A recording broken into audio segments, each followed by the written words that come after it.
Pernah melihat bintang-bintang dan bertanya-tanya apa ada kehidupan lain di luar sana? Makhluk yang berbeda tinggal di planet lain menunggu untuk diperkenalkan dengan spesies yang berbeda. Kenapa kita tidak pernah menemukan kehidupan lain selain di galaksi kita? Dan yang lebih menarik lagi, kalau kita tidak sendirian di alam semesta ini, anehnya tidak ada seorang pun yang pernah mencoba melakukan kontak dengan kita. Paradoks Fermi bertujuan untuk menjawab pertanyaan-pertanyaan ini. Jujur aja, pertanyaan-pertanyaan tersebut telah membingungkan para ilmuwan, filsuf, dan masyarakat umum selama beberapa dekade. Paradoks ini dinamai sesuai dengan nama fisikawan Italia Enrico Fermi yang pertama kali mengusulkannya pada tahun 1950. Mengingat alam semesta ini sangat luas dan ada kemungkinan besar ada planet lain yang berpotensi mendukung kehidupan, maka wajar jika kita berasumsi bahwa pasti ada peradaban cerdas lain di luar sana.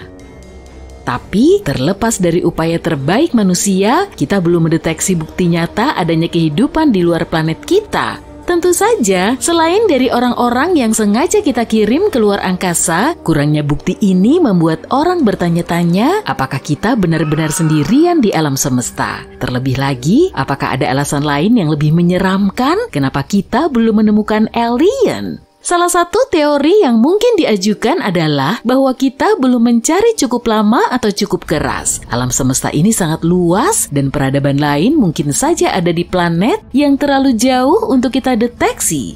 Teknologi yang kita perlukan untuk mengidentifikasi peradaban-peradaban ini mungkin belum ditemukan, atau kalaupun sudah ada, teknologi tersebut belum cukup kuat untuk menjangkau ruang angkasa yang berjarak jutaan tahun cahaya. Mungkinkah kita satu-satunya peradaban cerdas di alam semesta?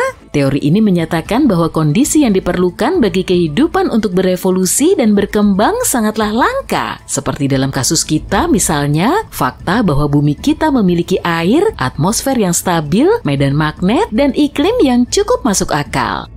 Beberapa ilmuwan berpendapat bahwa bumi kita adalah satu-satunya planet di alam semesta yang berhasil menghasilkan kondisi-kondisi tersebut. Dan karena itu juga memiliki makhluk cerdas yang berkeliaran di permukaannya. Namun teori ini tidak sepenuhnya menjelaskan paradoks tersebut karena tidak menjelaskan fakta bahwa alam semesta sangat luas dan telah ada sejak lama, jauh lebih lama daripada yang kita miliki. Usia alam semesta diperkirakan sekitar 13,8 miliar tahun, sedangkan planet kita hanya sekitar 4,5 miliar tahun, kurang lebih beberapa juta tahun. Saran yang lebih masuk akal adalah bahwa ada peradaban cerdas lain di luar sana, tapi terlalu jauh untuk kita deteksi. Teori ini menunjukkan bahwa peradaban-peradaban tersebut mungkin berada di planet yang jauh, lebih jauh dari kita daripada yang bisa kita deteksi saat ini, atau mungkin berada di galaksi yang sama sekali berbeda.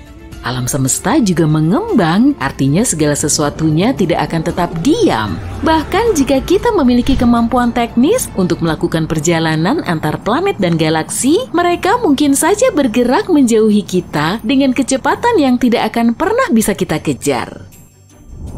Sama seperti teori-teori sebelumnya, teori ini memiliki beberapa kekurangan. Hal ini dikarenakan teori ini tidak sepenuhnya menjelaskan kenapa kita belum menemukan bukti dari peradaban-peradaban tersebut. Kalau peradaban itu jauh, kita pasti tidak bisa mendeteksinya. Tapi kenapa mereka tidak mencoba menghubungi kita ya? Sulit untuk membayangkan kalau semua peradaban lain yang mungkin sedang bersembunyi di alam semesta kita saat ini kurang berevolusi dibanding kita. Jika dilihat dari skala planet, manusia masih sangat muda. Kalau kita bayangkan planet kita baru berusia 1 tahun, maka manusia muncul di permukaannya selama 20 menit terakhir pada tanggal 31 Desember. Dibandingkan dengan seluruh keberadaan alam semesta, kita cuma sekelebatan. Teori terakhir adalah bahwa ada peradaban cerdas lain di luar sana, tapi mereka terlalu maju secara teknologi untuk bisa kita deteksi. Gagasan ini mengindikasikan bahwa makhluk-makhluk ini berada beberapa tahun cahaya di depan kita dalam hal ilmu pengetahuan dan perkembangan. Mereka mungkin sudah punya teknologi yang jauh melampaui kemampuan kita, dan mereka seharusnya menggunakan teknologi ini untuk tetap tersembunyi dari kita. Sayangnya teori ini lebih masuk akal meskipun itu berarti tidak ada peradaban lain yang ingin berteman dengan kita keluar dan bermain di luar angkasa. Teori ini memang menjelaskan kenapa kita belum menemukan bukti nyata adanya kehidupan di luar planet kita, tapi teori ini juga mengisyaratkan fakta lain yang lebih menyeramkan. Hal ini menimbulkan pertanyaan, kenapa peradaban-peradaban tersebut memilih untuk tetap bersembunyi dan apa motivasi mereka? Sayangnya, paradok Fermi ini masih menjadi perdebatan dan para ilmuwan serta filsuf masih terus mencari penjelasan yang mungkin kenapa kita belum menemukan teman untuk bermain di alam semesta. Hanya waktu yang bisa menjawab apakah kita bisa memecahkan misteri ini atau tidak. Masih banyak yang harus kita capai dalam hal eksplorasi ruang angkasa. Di masa depan, perjalanan luar angkasa akan terus dilakukan oleh misi robotik ilmiah dan komersial. Namun, gagasan untuk melakukan perjalanan ke luar angkasa mungkin akan tetap menjadi mimpi untuk waktu yang lama. Hal ini dikarenakan tingginya biaya dan bahaya cedera yang terkait dengan proses tersebut. Peluncuran satu orang keluar angkasa saat ini membutuhkan sejumlah besar energi dan perjalanan tersebut mengekspos individu pada radiasi ekstrem dan kecepatan tinggi dalam medan puing-puing. Tentu saja ada upaya-upaya yang dilakukan oleh orang-orang kaya untuk membuat perjalanan ke luar angkasa menjadi lebih mudah diakses, tapi itu masih di luar jangkauan kebanyakan orang. Satu kursi untuk perjalanan dengan kapsul Soyuz biayanya lebih dari $20 juta.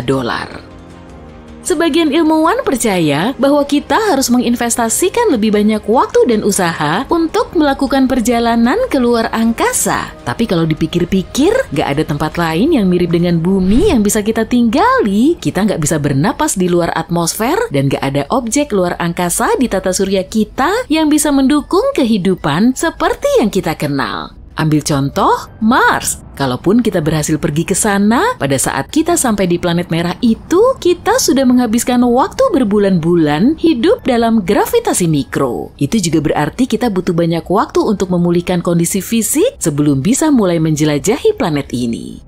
Setelah bertahun-tahun melakukan penelitian, NASA menemukan bahwa hidup dalam kondisi mikrogravitasi sangat memengaruhi tubuh manusia. Hal ini berarti hilangnya massa tulang dan otot, serta pergeseran pergerakan normal cairan tubuh yang cenderung naik ke atas. Hal ini bisa menyebabkan tekanan pada mata dan bahkan memengaruhi penglihatan kita.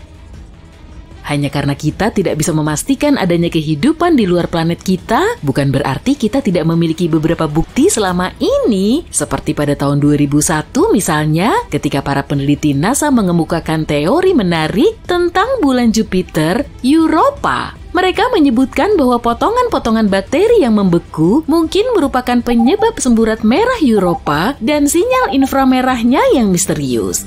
Meski garam magnesium sebelumnya dianggap bertanggung jawab atas pantulan inframerah itu, data dari bakteri yang hidup di planet kita yang tumbuh subur dalam kondisi ekstrem juga cocok dengan data tersebut. Bakteri-bakteri ini juga berwarna merah dan coklat yang bisa menjelaskan penampakan Europa yang kemerahan. Meskipun kecil, kemungkinan bakteri bisa bertahan hidup di permukaan Europa karena suhunya yang sangat dingin dan tidak adanya atmosfer. Ada kemungkinan bakteri bisa bertahan hidup di bagian dalam Europa yang lebih hangat dan cair dan dilepaskan melalui aktivitas geologi. Kembali ke tahun 1977, ketika sebuah sinyal aneh dari luar angkasa ditangkap oleh teleskop radio di Ohio State University. Sinyal tersebut berlangsung selama 37 detik dan sangat aneh sampai orang yang melihatnya menulis "wow" pada hasil cetakannya. Sinyal itu sangat berbeda dari sinyal yang biasa datang dari luar angkasa dan tentu saja sinyal itu bisa saja berasal dari peristiwa besar di luar angkasa, tapi bisa juga berasal dari makhluk cerdas yang hidup di alam semesta yang memiliki pemancar yang sangat kuat. Sampai hari ini tidak ada yang tahu pasti apa penyebabnya.